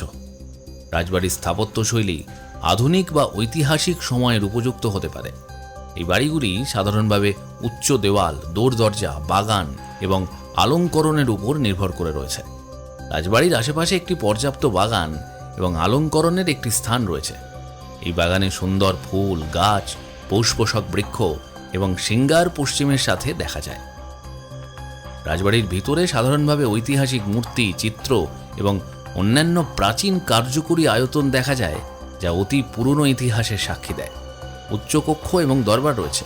কিন্তু এবারে মানচিত্র অনুযায়ী আমরা কোন দিকে যাব? সামনে এগোলে ফোয়ারা, ডান দিকে শীষমহল, শৃঙ্গারপাদ, আবার বাঁ দিকে আছে দিওয়ান বা শ্রোতাঘর। এখানে তো সোজা পথ দেখানো হয়েছে, চলো এগোনো যাক। আমরা সামনে এগিয়ে দেখি একটু সুসজ্জিত ফোয়ারা। তবে ফোয়ারা থেকে জল পড়ছে এখনও। এটা দেখে সত্যিই অত্যাশ্চর্য লাগছিল। একটা সময় নিশ্চয়ই এর সৌন্দর্য আরও বেশি ছিল। কাছে যেতেই দেখি যে ফোয়ারার জল যেখানে পড়ছে, টর্চের আলোয় দেখি যে তার গভীরতা অনেক। কিন্তু এখানে কেন দিক নির্দেশ করা আছে সেটাই মাথায় খেলছে না। টর্চটা আমায় দাও তো। এই মানচিত্রটা ধরো তুমি, আমি একবার চারপাশটা ভালো করে দেখি। ব্যোমকেশ টর্চটা হাত থেকে নেয়, কিন্তু চাঁদের আলো কোথা থেকে আসছে সেটা খুঁজতেই চোখে গেল কিছুটা দূরে মাথার উপর একটা খোলা জায়গা থেকে আলো ছড়িয়ে পড়েছে। কিছু উদ্ধার হলো? বুঝতে পারলে কিছু? এই দেখো, কিছু বুঝতে পারছো? আমার মনে হয় সংকেত এখানেই লুকোনো আছে, যেমনটা ওই মূর্তির মধ্যে ছিল। ব্যোমকেশ টর্চ জ্বালিয়ে ফোয়ারার চারপাশে দেখাতে থাকে। খেয়াল করলাম ফোয়ারাটাকে গোল করে ঘেরা দেওয়া আছে অনেকটা জায়গা জুড়ে। এবার সেই ঘেরার চারপাশে স্তম্ভ দিয়ে ঘেরা, প্রত্যেকটা স্তম্ভের মাথায় একটা করে ঈগল পাখি আছে। ওকেও তাই বললাম। সংকেত কি খুঁজে পেলে কিছু? না, কিছুই তো বুঝতে পারছি না। একটু ভালো করে দেখলেই বুঝতে পারবে। এই যে এটা দেখো, আর এগুলো দেখো। ব্যোমকেশ টর্চ ফেলে ফোয়ারার পাশের সমস্ত স্তম্ভগুলোর ওপর। অনেকক্ষণ ধরে বিষয়টা খেয়াল করার পর দেখলাম যে স্তম্ভের মাথার উপর যে ঈগলগুলো রয়েছে তার সবগুলোর মাথা একটা হলেও একটা স্তম্ভের ওপর দুটো মাথা আর একটা অমিল। সেটা হলো সবগুলো ঈগলের মাথা ফোয়ারার দিকে থাকলেও একটি জোড়া ঈগলের মাথা ফোয়ারার বিপরীতে। ওকে কথাটা বলতেই সে বলে ওঠে, সাব্বাস, আপনি তাহলে বুদ্ধি লাগালেন। তাহলে চলো এবারে সেই ঈগলের দিকে। কিন্তু ও ঈগলের ওখানে গিয়ে করবেটা কি? ঈগলের মুখ ফোয়ারার দিকে ঘুরিয়ে দেবে? একদম তাই। ব্যোমকেশ সেই স্তম্ভটার কাছে যায়। সেটার উচ্চতা যদিও প্রায় 6 ফুটের কাছাকাছি। সে লাফিয়ে ফোয়ারার বাঁধানো কংক্রিটের উপরটায় উঠে পড়ে। আমি ভয় পেয়ে যাই, যদিও জলের মধ্যে পড়ে যায়, কারণ জলের গভীরতা কত তা জানা নেই, আর তাছাড়া স্পষ্টভাবে কিছু দেখতেও পাচ্ছি না। আমি চিৎকার করে উঠি, সাবধানে, তাড়াহুড়ো করো না। আমি ঠিক আছি, তুমি শুধু আলোটা ঠিক করে দেখাও। ব্যোমকেশ নিজের শরীরের সর্বস্ব শক্তি ব্যয় করে দেখছি সেই ঈগলটাকে ঘোরাবার চেষ্টা করছে, এবং অবশেষে সে সফল হয়। ঈগলের মুখ ফোয়ারার দিকে ঘোরাতেই ফোয়ারার জল পড়া বন্ধ হয়ে যায়, আর সেই জোড়া ঈগলের স্তম্ভ থেকে সোজাসুজি ফোয়ারা পর্যন্ত একটি সরু পাটাতন বেরিয়ে জুড়ে যায়। ও যখন ঈগলটাকে ঘোরাচ্ছিল তখনই একটা ঈগল ওর হাতে খুলে চলে আসে। যা, এটা আবার খুলে এলো কেন? আরে খুলে এসেছে যখন রেখে দাও না তোমার কাছে। তবে ফোয়ারাটা বন্ধ হয়ে গিয়েছে, আর ওই দেখো কিছু একটা নিচ থেকে উপরে উঠে এসেছে।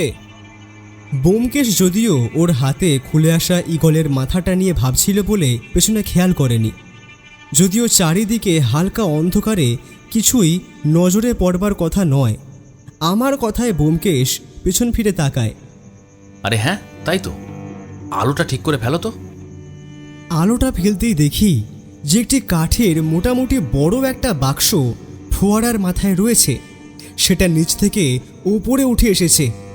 ব্যোমকেশ যেই পাটাতনে উঠে সেই বাক্সটার দিকে এগোতে যাবে তখনই একটা গুলির শব্দ শোনা যায়। পেছন ফিরে দেখি সেই অচেনা ব্যক্তি, যার নাম এখনও আমরা জেনে উঠতে পারিনি। হাতে রিভলভার উঁচিয়ে তিনি বলছেন, ব্যাস, অনেক দূর করে ফেলেছ তোমরা, এবার সরে যাও তো দেখি। আমার এতদিনের পরিশ্রম সফল হতে চলেছে। গুপ্তধন পেয়ে গিয়েছি, এবার আমাকে বড়লোক হওয়া থেকে কেউ আটকাতে পারবে না। তোমাদের কাজ শেষ। সেই ব্যক্তি ব্যোমকেশকে উদ্দেশ্য করে গুলি ছুড়তেই সে আমার ওপর লাফিয়ে পড়তেই আমার হাতে থাকা মানচিত্রটা ফোয়ারার জলের মধ্যে পড়ে যায়। সেই ব্যক্তিও ছুটতে এসে ফোয়ারার কাছে দাঁড়িয়ে পাটাতনের ওপর উঠে দাঁড়িয়ে পড়ে।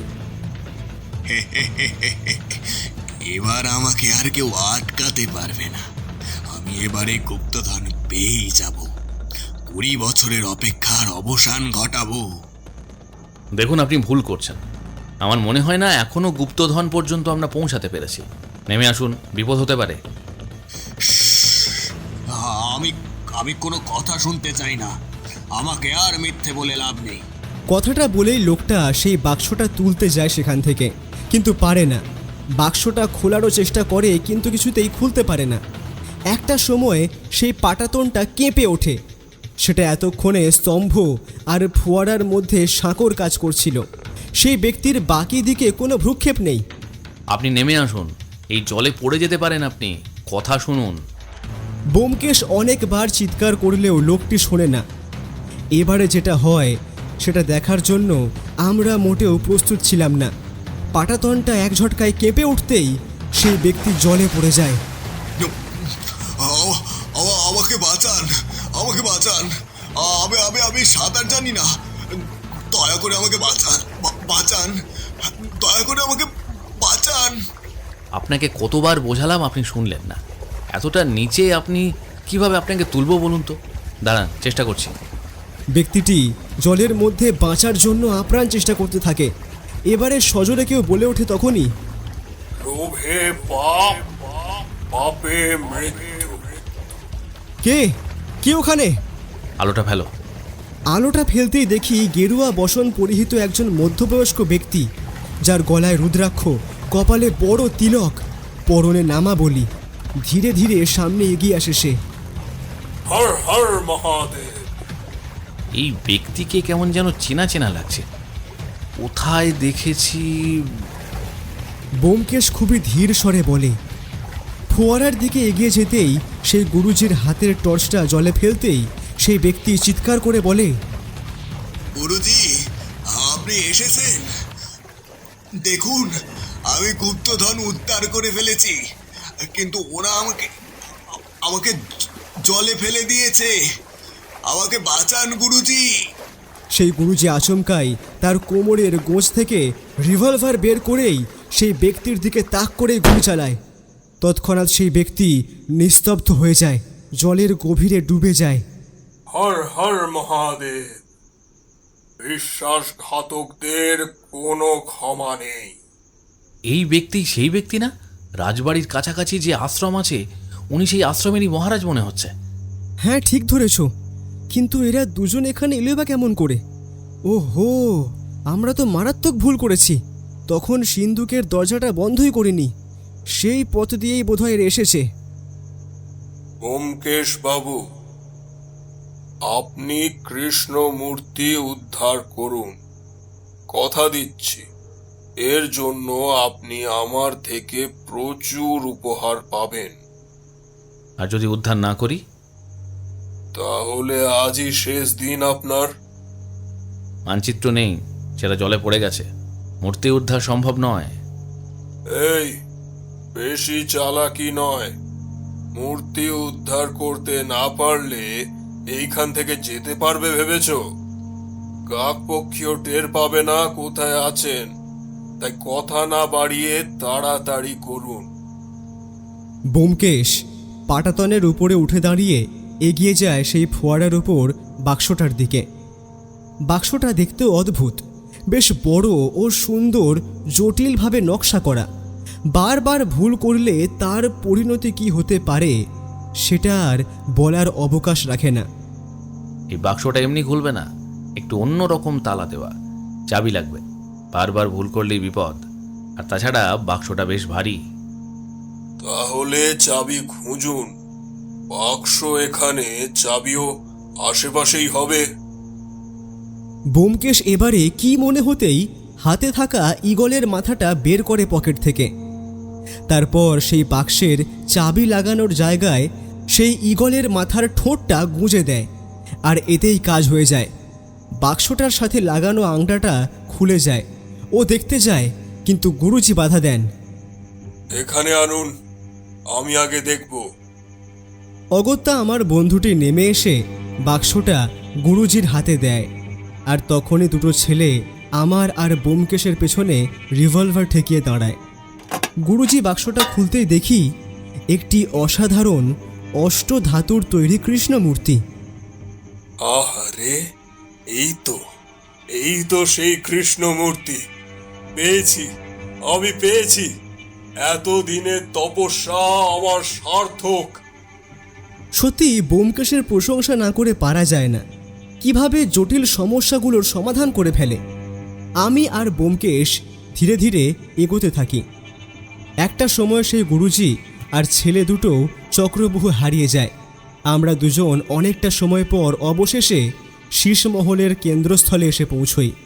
কিন্তু আশ্চর্য, এত বড় শীর্ষমহলের ভেতরে সবই কাঁচের আয়নার তৈরি জিনিস। কাঁচের ফুলদানি, কাঁচের মূর্তি, কাঁচের সিংহাসন, কিন্তু সব কিছুর মাঝে একটি বড় অষ্টধাতুর শ্রীকৃষ্ণের মূর্তি। কি অপরূপ সৌন্দর্য সেই মূর্তির! এখানে কি করে তুমি গুপ্তধন খুঁজবে? এই চাবি কোথাকার? আমার কথায় ব্যোমকেশ চাবিটাকে চোখের সামনে তুলে ধরে। চাবির মাথাটা অদ্ভুত সুন্দরভাবে নকশা করা, কোনো গাছের পাতার মতন মনে হচ্ছিল। তল্লাশি করে, ও সারাটা জায়গায় তল্লাশি করে, সাথে আমিও। তখনও সেই গুরুজি মহারাজ আর তার দুই সাঙ্গ এখানে এসে পৌঁছায়নি। ব্যোমকেশ শ্রীকৃষ্ণ ঠাকুরের মূর্তির সামনে গিয়ে দাঁড়ায়। তুমি এই মূর্তিটা ঠিক মতন দেখেছ? ব্যোমকেশের কথায় আমি আরেকবার ভালো করে তাকিয়ে দেখি মূর্তিটা। কালো রঙের কৃষ্ণের শরীরে সোনালি রঙের জামা পরানো, কি অপরূপ হাসি! বাঁশি নিয়ে গানে মত্ত ঠাকুর। অনেকক্ষণ দেখার পর একটা জিনিস খেয়াল করলাম, যে কিছু একটা নেই এই প্রতিমাতে। কিছু বুঝলে? ব্যোমকেশ, শ্রীকৃষ্ণের চুলে ময়ূরের পেখমের অভাব। ময়ূরের পেখম নেই কেন? এটা অবশ্য হতে পারে এই রাজবাড়ির কোনো নিয়ম। একদমই তা নয়। শ্রীকৃষ্ণ থেকে ময়ূরের পেখম কখনোই আলাদা হয় না। এটাই হলো সংকেত। ময়ূরের পেখম কোথায় সেটা খুঁজে বের করতে হবে। কোথায় খুঁজে পাবে ময়ূরের পেখম? আমার কথা শুনেই ব্যোমকেশ চারিদিকটা দেখতে থাকে। এদিকে গুরুজি তো আনন্দে ডগমগ হয়ে নাচতে শুরু করে। আমার সাধনা সফল হয়েছে। হর হর মহাদেব, জয় শিব শম্ভু। আমি পেরেছি, আর আমাকে কেউ আটকাতে পারবে না। এই কৃষ্ণ মূর্তি আমার। এবারে আপনাদের কাজ শেষ। এবারে আপনাদের আর আমার দরকার নেই। কিন্তু আপনি তো বলেছিলেন যে মূর্তি উদ্ধার করলে উপহার দেবেন। হ্যাঁ, নিশ্চয়ই দেব। গুরুজি আমাদের দিকে রিভলভারটা তাক করে বিকট হাসি হাসতে থাকে। আর তখনই একটি গুলি এসে লাগে গুরুজির হাতে। পেছন ফিরে দেখি পুলিশ অফিসার ভাস্কর সরখেল। ওই ছেলে দুটিও গুলি করতে গেলে পুলিশ অফিসার তাদের হাতে গুলি করতেই তারা আর্তনাদ করে লুটিয়ে পড়ে নিচে। এরপর আদিত্য নারায়ণ বাবু সহ আরও কয়েকজন কনস্টেবল এসে উপস্থিত হয়। এ কি গুরুজি মহারাজ, আপনি এখানে? ইনিই তো এই গল্পের মুখ্য চরিত্র, আসল খলনায়ক। মানে গুরুজি মহারাজ আমার পূজনীয়, তিনি খলনায়ক কিভাবে হতে পারে? হ্যাঁ হ্যাঁ আদিত্য নারায়ণ বাবু, এটাই সত্যি। আজ ভাস্কর বাবু সঠিক সময় না এলে আমাদের দুজনেরই অকালে প্রাণ চলে যেত, শুধুমাত্র লোভের কারণে। এই গুরুজি মহারাজের মুখোশের পেছনে আছে চরম লোভী একজন মানুষ।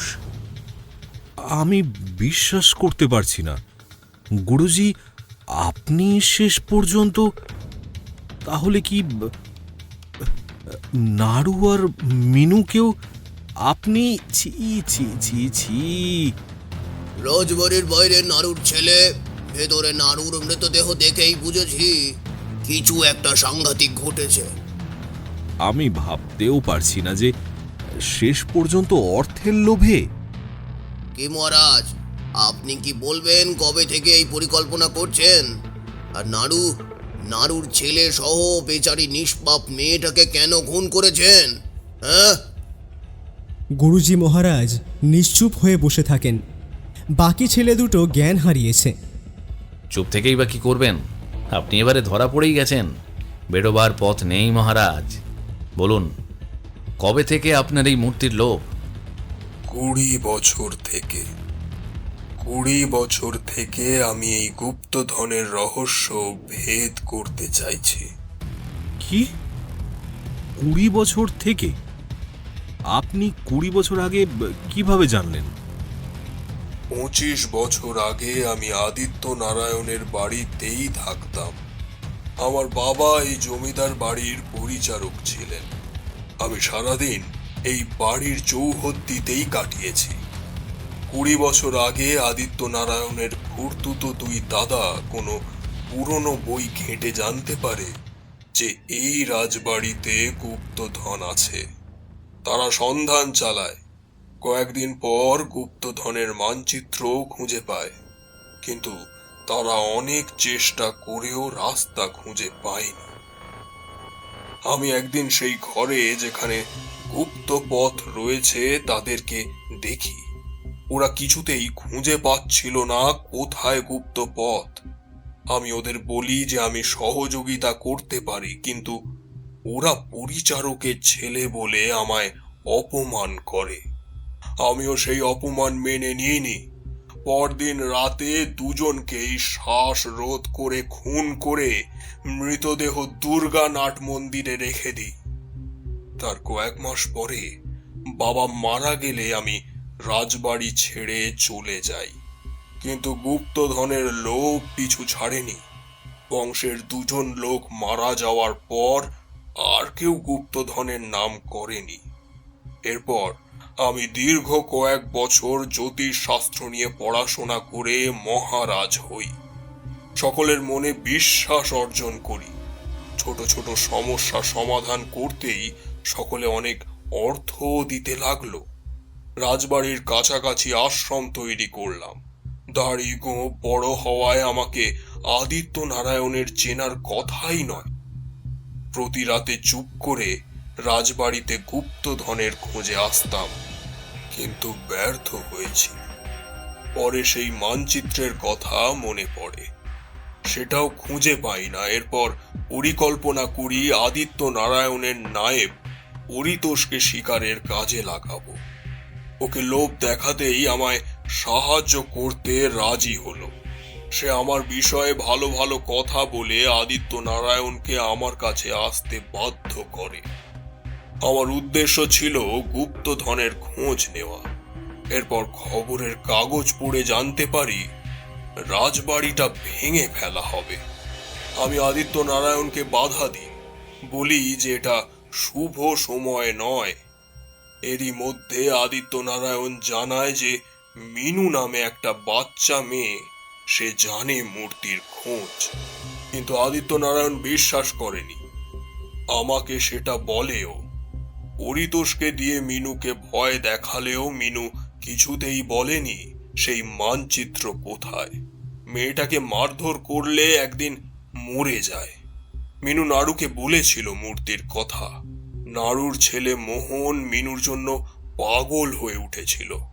তখন পরিতোষ তাকে বলে যে মানচিত্রটা এনে দিলে মিনুকে ফিরিয়ে দেবে।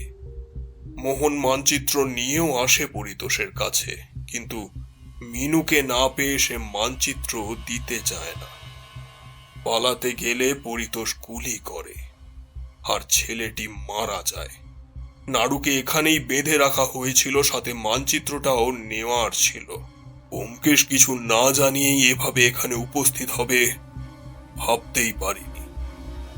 তার মানে সেই অচেনা ব্যক্তি আসলে পরিতোষ, মানে আদিত্য নারায়ণ বাবুর নায়েব।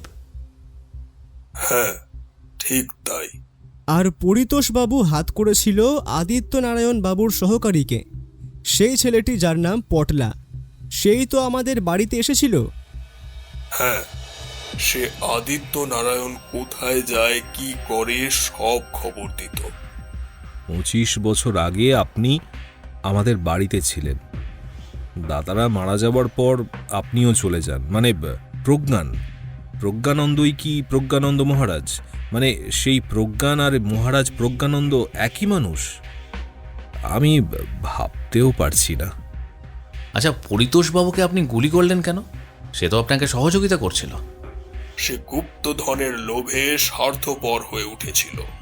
সেই খবর পটলা আমায় দিয়েছিল, আর তাই আমাকে না জানিয়েই মূর্তির সন্ধানে একাই নেমে পড়েছিল। সেজন্যই সুযোগের অপেক্ষায় ছিলাম। কনস্টেবল, এদের অ্যারেস্ট করুন। প্রথমে হাসপাতালে নিয়ে যেতে হবে। অফিসার, এই মূর্তির উপর কি আমাদের কোনো অধিকার নেই? আছে বই কি, সরকার নির্ধারিত শতাংশ অনুযায়ী পাবেন। কিন্তু আসল রহস্য তো এখনো উদ্ঘাটন হয়নি আদিত্যবাবু। মানে? আমরা সবাই রীতিমতো অবাক হয়ে যাই ব্যোমকেশের কথা শুনে। আগে এটা আসল মূর্তি নয়, আসল মূর্তিটা খুঁজতে হবে। ব্যোমকেশ কথাটা বলেই এগিয়ে যায় শ্রীকৃষ্ণের মূর্তির দিকে। এতক্ষণ আদিত্যবাবু সেটা হাতে নিয়ে দেখছিলেন। ও এগিয়ে গিয়ে শ্রীকৃষ্ণের মাথার পেছনে হাতে থাকা ঈগলের ডানা থেকে আলগা একটা পেখম তুলে শ্রীকৃষ্ণের পেছনে গুঁজে দিতেই অদ্ভুত শব্দ করে সকলের সামনে একটা দেওয়ালের কিছুটা জায়গা সরে যায়, সেখানে ফাঁকা হয়ে যায়। আমি তাকিয়ে দেখি এই ঈগলের ডানার মধ্যে ময়ূরের পেখমের মতন একটি ধাতব জিনিস ছিল। সেই ধাতব জিনিসটাই আসলে শ্রীকৃষ্ণের পছন্দের ময়ূরের পেখম। ফাঁকা জায়গাটায় উকি আমরা সকলেই প্রবেশ করতেই দেখি একটা 3 ফুট উচ্চতার শ্রীকৃষ্ণ মূর্তি, আর তার চারপাশে সব বাক্স প্যাটেরার সম্ভার। অর্থাৎ শুধু কৃষ্ণমূর্তি নয়, এখানে নির্ঘাত গুপ্তধনও আছে। এই ছোট মূর্তিটা আসলে বোকা বানানোর জন্য, তবে এই ছোট মূর্তিটা অষ্টধাতুর তৈরি। কিছু একটা খেয়াল করলেই বোঝা যায় শ্রীকৃষ্ণের মাথায় পেখম নেই। সত্যি ব্যোমকেশ, তোমার বুদ্ধির জবাব নেই। আসলে আসলে আমি জানিও না যে এই বংশের পুরনো কৃষ্ণমূর্তি ঠিক কত বড়। কোনো ছবিও দেখিনি বা বর্ণনাও শুনিনি, তাই হয়তো আমি এই মূর্তিতেই খুশি হয়ে যেতাম। ধন্যবাদ ব্যোমকেশ বাবু, আবারও একবার এক রহস্যের মোড়ক উন্মোচন করার জন্য ধন্যবাদ। ধন্যবাদ তো আমি বলবো, আপনি সঠিক সময়ে আমার প্রাণ বাঁচালেন যে। চলো ব্যোমকেশ, ফিরতে হবে তো। আপনার জন্য উপহার নিয়ে কাল আমি আপনার বাড়ি আসব। সবসময় সুস্বাগতম আদিত্যনারায়ণবাবু, উপহার না দিয়ে এলেও সুস্বাগতম। চলো ফেরা যাক।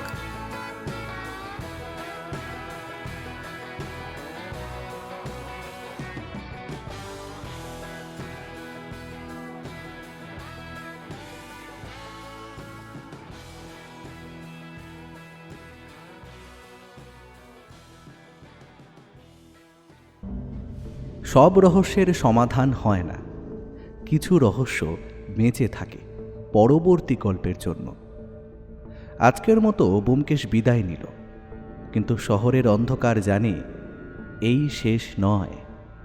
কারণ যেখানে রহস্য আছে সেখানে ফিরে আসবেই সত্যান্বেষী ব্যোমকেশ বক্সী। ভিডিওটি যদি আপনার ভালো লেগে থাকে তাহলে লাইক করুন, আর তার সঙ্গে হাইপ দিতে ভুলবেন না। এখনও পর্যন্ত যদি আমাদের চ্যানেলটিকে সাবস্ক্রাইব না করে থাকেন তাহলে এই রকমই আরও রহস্য রোমাঞ্চ গল্প শুনতে এক্ষুনি আমাদের চ্যানেলটি সাবস্ক্রাইব করুন, আর পাশে থাকা বেল আইকনে ক্লিক করে নোটিফিকেশন অন করে নিতে কিন্তু ভুলবেন না। খুব তাড়াতাড়ি আমরা আবার ফিরছি নতুন গল্প নিয়ে।